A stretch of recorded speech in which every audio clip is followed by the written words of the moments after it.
बैसाख के महीने में एक पकवान बनता है शंकर जी का।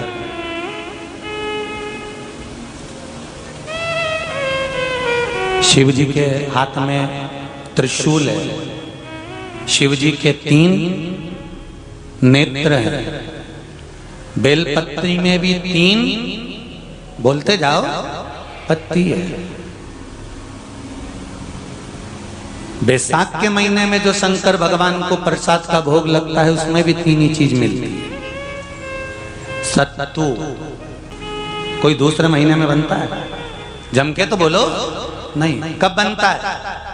यही बैसाख के महीने में।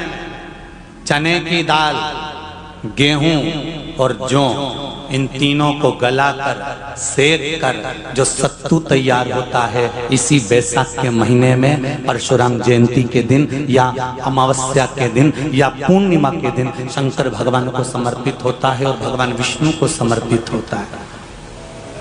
दुनिया के लोग कहते क्या होता है सत्तू से? सास अपनी बहू से कहती है बेटा सत्तू बना ले, थोड़ा सा सत्तू बाजार से ले आना, 10 रुपए का खरीद कर ले आना। आज सत्तू, आज अपन पूजन करेंगे सत्तू की, अक्षय तृतीया है, थोड़ा सा पूज देंगे, थोड़ा सा भगवान को भोग लगा देंगे, सत्तू का लड्डू बना लेंगे। बोलो री जी सही है कि गलत है?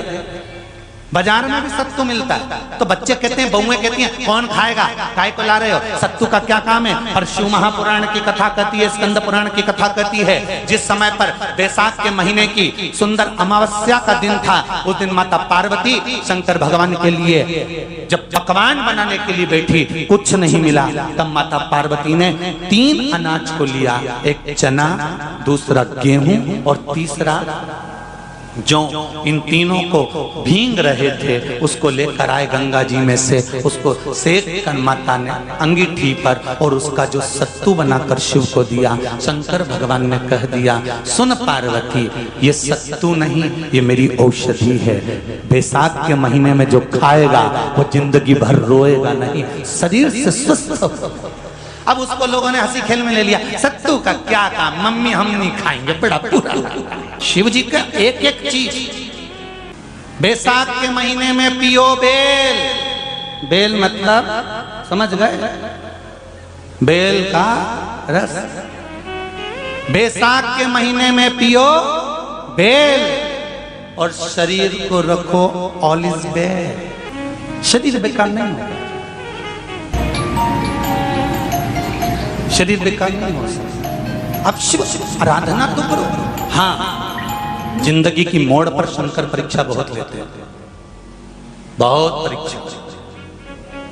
एक सुंदर संवाद आता है स्कंद पुराण, शायद आप लोगों ने सुना होगा, सुना हो तो भी सुन लो, नहीं सुना हो तो भी सुन लो। कांति नगर में राजा श्रियाजी रहते थे, उनकी धर्मपत्नी का नाम था चांगुणा। क्या नाम है उनका? चांगुणा। चांगुणा शिव भक्ति में लीन रहती थी, उसे शंकर की भक्ति के सिवा कुछ सुहाता ही नहीं था, शिव आराधना के सिवा उसको कुछ भाता ही नहीं था। दिन भर शंकर की शरणागति करना, शिव का स्मरण करना, शिव भक्ति में डूबे रहना। शंभो शंकर कह रहे, माँ उमा से, माँ पार्वती से मेरा महेश कह रहा है, मेरा बाबा भोलेनाथ, मेरा बाबा विश्वनाथ, मेरा त्रिकालदर्शी कैलाशी अविनाशी कह रहा है कि हे पार्वती,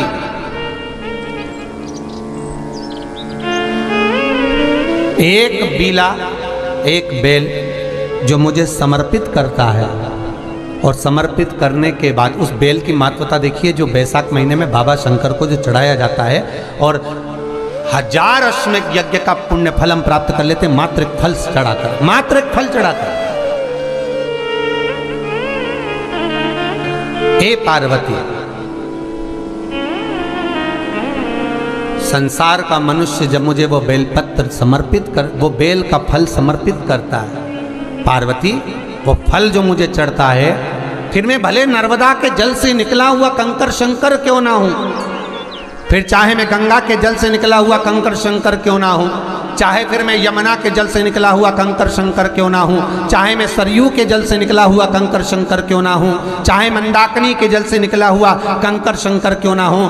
ए पार्वती, फिर जो भी शिवलिंग पर वो बेल समर्पित होता है वो बेल उठाकर जीव अपने कार्य में ले सकता है। ये माँ उमा से कह रहे हैं। तो उस बेल की महत्वता जानेंगे। अब अपन उस बेल को जानने के लिए वापिस स्कंद पुराण में चले तो स्कंद पुराण में लिखा हुआ है कि जो बेल बैसाख के महीने में शंकर को चढ़ाया जाता है वो बेल का फल उठाकर रख लिया जाता है। बैसाख के महीने में उस चढ़े हुए, बाकी के आपको बेल का फल खाना हो तो बात दूसरी, पर चढ़ा हुआ जो बेल का फल है वो पूरा बैसाख नहीं खाना। बैसाख के बाद में अगला जो महीना आए उस महीने के अंदर उस फल के अंदर का गुर्दा निकालकर उसको सुखा लीजिए और सुखाकर जिस व्यक्ति को पथरी की बीमारी हो और जिस व्यक्ति को पेट में बहुत भोजन पचता ही नहीं है, पूरा शरीर पाचन क्रिया बेकार हो गई, उस व्यक्ति को केवल 7 दिन तक शंकर पर चढ़ा हुआ वो बेलपत्र प्रदान कर दीजिए। पथरी भी बाहर और पाचन क्रिया भी ठीक, जिंदगी भर तकलीफ नहीं। उस बैसाख में उस फल की इतनी महत्वता बाबा भोलेनाथ स्कंद पुराण, लिंग पुराण, नर्मदा पुराण, पद्म पुराण के अंतर्गत, शिव महापुराण के अंतर्गत वर्णन कर रहे हैं। उसकी महत्वता है वो बेल का फल साधारण नहीं हो सकता।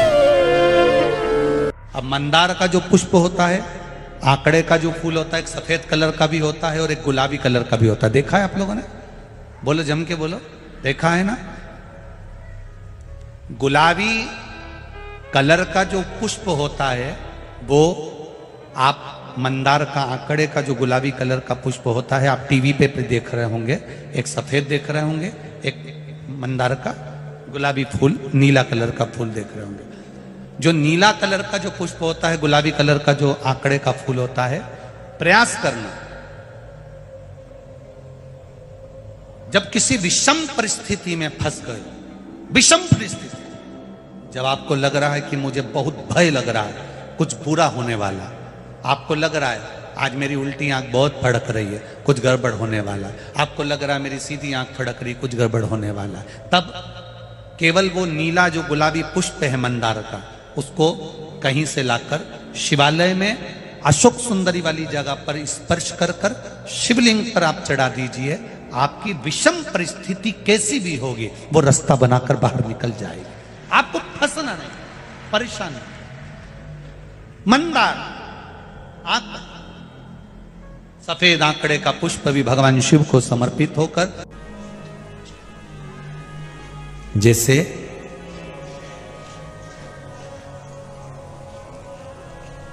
बेले के फल का गुर्दा, बेल का जो फल होता है, बेलपत्री का फल, उसका जैसे गुर्दा, उसके अंदर का जो भाग होता है बेल का, वो गुर्दा,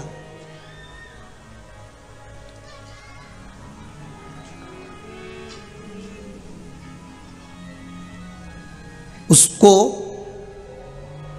अग्नि में जलाकर उसकी भस्म तैयार कर कर छान कर जब जब आपके यहां विद्वान ब्राह्मण शिव जी का अभिषेक कराते हैं, पूजन कराते हैं, तो उसमें लिखते हैं पूजन के साहित्य में बेलपत्री, धतूरा, दुर्वा, ये उसमें नीचे लिखेंगे भस्म। लिखते कि नहीं लिखते? लिखते हैं ना, भस्म अभिषेक में चाहिए रहती है। तब उस भस्म का थोड़ा सा भी भाग आप अगर शिव को समर्पित कर रहे हो तो ये जान लें कि शंकर मनवांछित फल प्रदान कर रहे हैं, शिव फल प्रदान कर रहे हैं।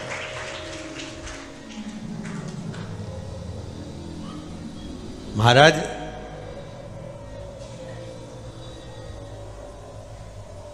बेलपत्री के वृक्ष के नीचे बैठकर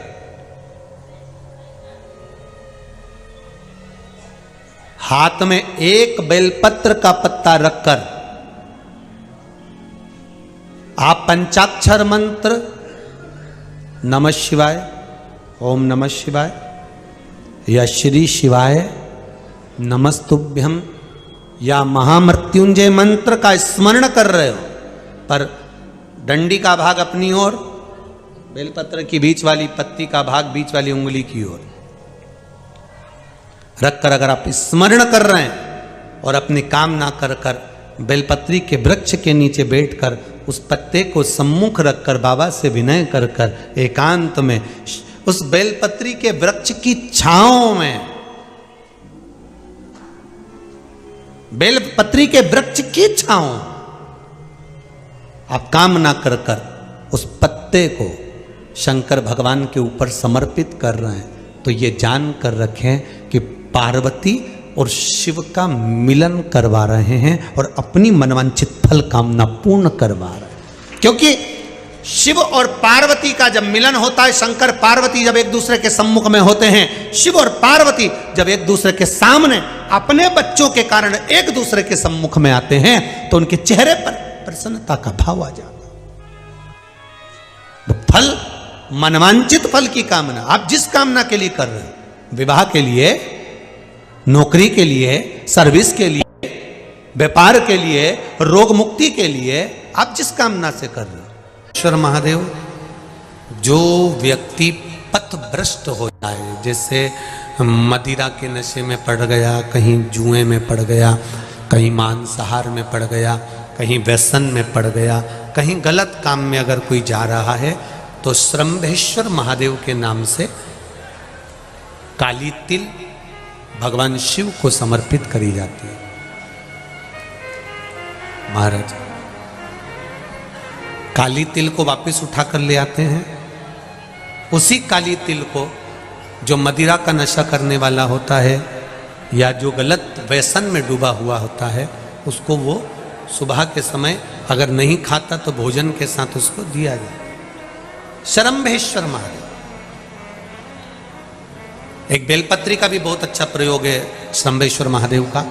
मदिरा पीने वालों के लिए, मांसाहार, व्यसन में, जुए में, वेश्यावृत्ति में, पर नारी में, गलत जगह पर जो डूबे रहते हैं उनके लिए। पहले की कथा में उसका वर्णन किया है बेलपत्री। श्रंभेश्वर महादेव, एक बार सब बोलेंगे, कौन से महादेव? श्रंभेश्वर महादेव। फिर जम के बोल लो एक बार, श्रंभेश्वर महादेव। जब हमारे घर में क्रोध बढ़ता है या कोई गलत कार्य में जाने लगता है, तो श्रंभेश्वर महादेव का हमें शरणागति लेना चाहिए, श्रंभेश्वर महादेव का पूजन करना चालू कर देना चाहिए। कई लोग कहते हैं महाराज जी ये श्रंभेश्वर महादेव का मंदिर कहाँ मिलेगा, हम कहाँ पूजन करने जाए? कहीं नहीं जाना, तुम्हारे घर के पास में जो शंकर जी का मंदिर है वहीं जाओ, उसी देवालय में, उसी मंदिर में जाओ, श्रंभेश्वर महादेव के नाम से जल चढ़ाना प्रारंभ करेंगे।